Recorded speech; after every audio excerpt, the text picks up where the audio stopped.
Aksi yang dilakukan YouTuber yang diketahui bernama Ferdrian Palaka banyak menuai geram para warganet.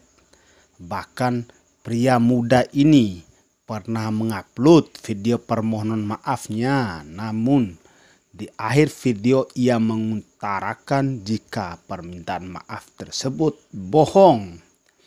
Tak ayal video-video pria ini membuat banyak netizen yang geram. Awalnya pria ini melakukan aksi ngeprank bagi-bagi sembako, namun di dalam paket yang telah ia kemas bersama rekan-rekannya tersebut berisi sampah dan batu. Atas aksi video ini, beberapa warganet sempat mendatangi rumah kediamannya, namun ia telah kabur dan tak ayal membuat warganet geram, dan bahkan pria ini menjadi DPO daftar pencarian orang oleh pihak kepolisian. Sepandai-pandainya orang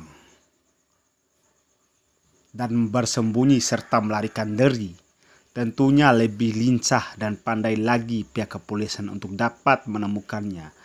Terang saja, tak menunggu waktu lama, YouTuber muda ini dapat terhendus oleh pihak kepolisian. Dengan muka memelas, YouTuber muda ini digiring pihak kepolisian. Saat ini Ferdrian Palaka sudah berada di kantor polisi untuk mempertanggungjawabkan perbuatannya.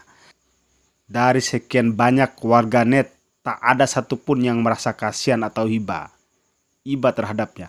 Malah warganet merasa senang dan memberi apresiasi pada pihak kepolisian yang telah menangkap dan sigap serta cepat mengendus pelarian YouTuber tersebut. Pelarian YouTuber Ferdrian Palaka telah berakhir di Jalan Tol Tangerang Merak, Kamis 7 Mei 2020 malam. Ferdrian Palaka sempat melarikan diri 4 hari.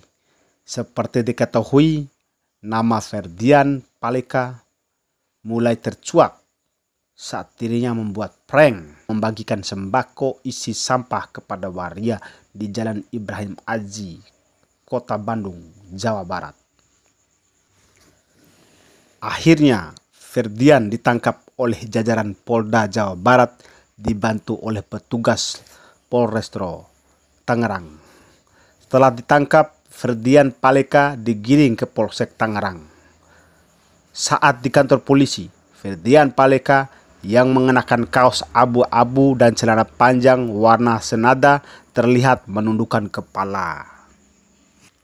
Sebelumnya, Minggu 3 Mei 2020 pagi, video bantuan berisi sampah kepada sejumlah transpuan dan bocah viral di media sosial. Diketahui video prank tersebut dibuat oleh Ferdrian dan 2 rekannya. Aksi tersebut dilakukan kepada beberapa transpuan dan anak-anak untuk diberikan sembako yang berisi sampah. Kejadian itu terjadi sekitar tengah malam di jalan Kota Bandung. Video itu sempat tayang dan viral pada YouTube akun Ferdrian, namun kini sudah tidak ada. Meski begitu, konten video tersebut masih bisa dilihat di akun YouTube lain dan media sosial. Pesan dari kami, jadilah YouTuber yang bermanfaat bagi banyak orang. Berikan atau sajikan konten-konten yang bermanfaat, edukasi, atau memberikan kepelajaran kepada banyak orang agar video yang kita upload tersebut akan dikenang dengan baik dan sampai kapanpun. Semoga video ini bermanfaat dan kejadian ini dijadikan oleh kita semua sebagai pelajaran agar kita lebih baik lagi ke depannya. Dengan hati yang tulus, ikhlas, kami memohon maaf.